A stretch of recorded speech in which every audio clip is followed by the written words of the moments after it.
So this is the first post for challengers from a beautifully blooming garden in London. And what you hear behind me are the sounds of blooming.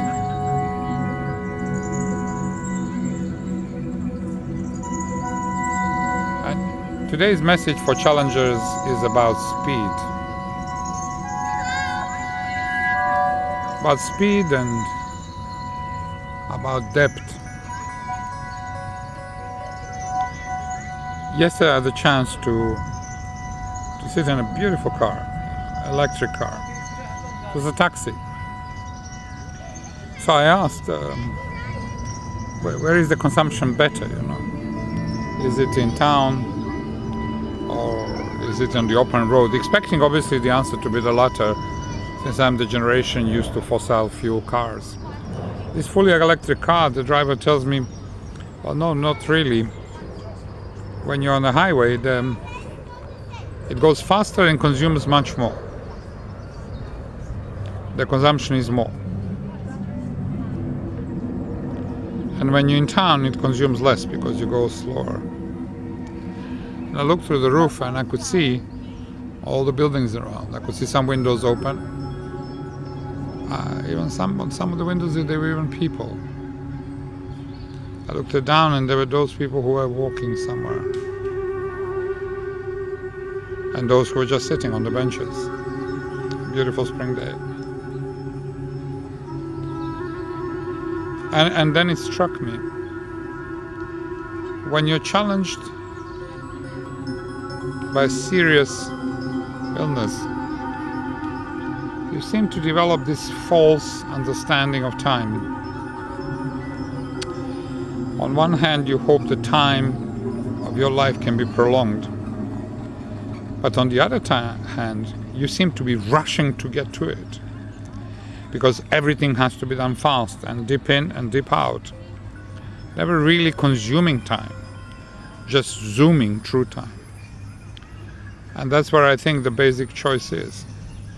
You either consume or you zoom.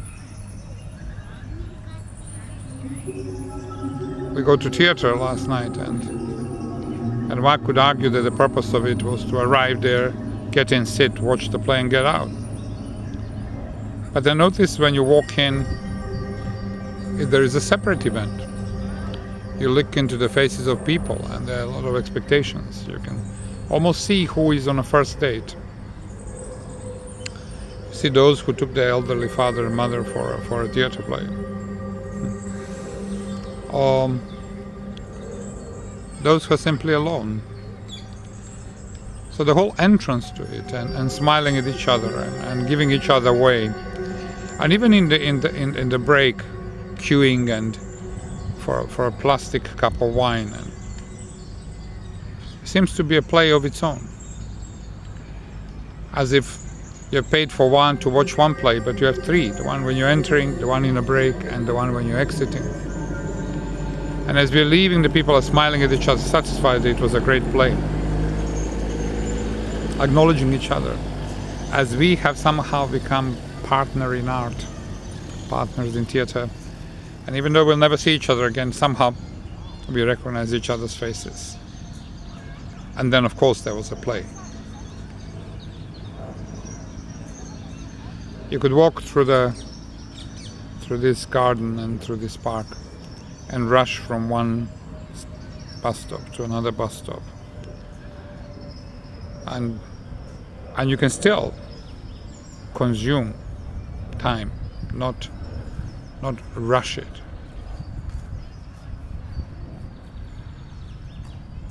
You don't have to go slow to take everything in.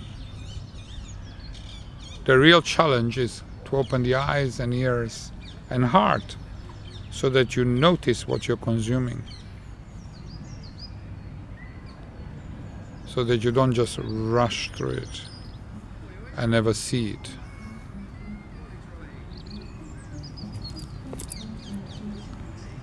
Many people talk about slowing down and meditating. But you know, there is a great meditation in life itself. doing ordinary things. But being intentional about noticing what is so special about them.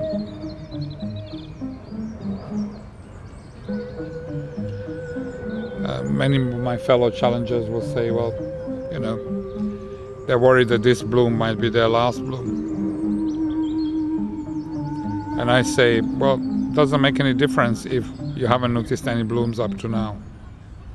Your last bloom was the one when you were born. The speed and the depth, the breadth and the width. Taking deep breaths can be done with eyes, with ears, with heart.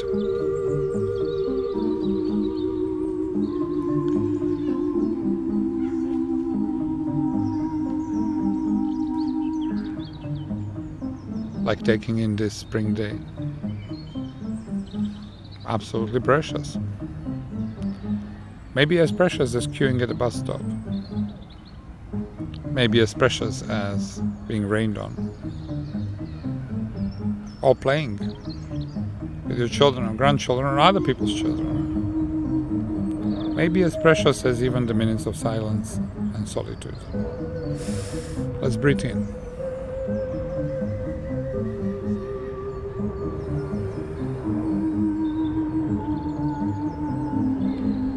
These 20 seconds ain't coming back. Enjoy.